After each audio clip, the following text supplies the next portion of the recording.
you are a data engineer and looking for the change, then this video is for you.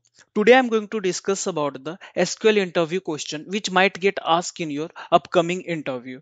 So over here we have a employee table, and out of that we have to find the department which having more than 5 employee along with the average salary of these employees. So we have to find the list of the department which having more than 5 employees as well as average salary.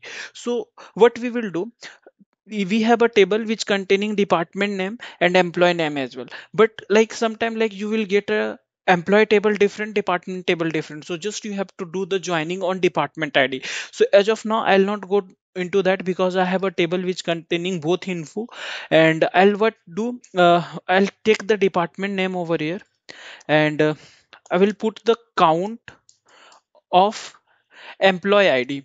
So what we will get, we will get all the employees. So I'll just use the count of employee ID. So I'll get count of all the employee ID into the particular department. So I'll use this EMP count. Then what we will do, I have to use the group by as well because I'm using the aggregate function. So I'll use the group by and give the department name over here in group by.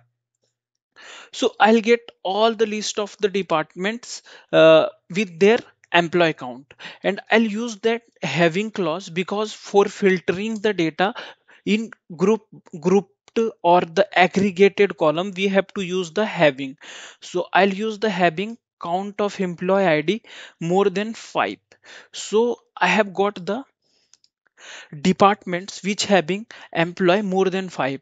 Now what I have to find, I have to find the average salary. So I'll use the average function over here. So I'll put the average salary and I'll give as average sal. So we will get the average salary of this department as well. So this way you can handle this question and you can provide the queries to the interviewer.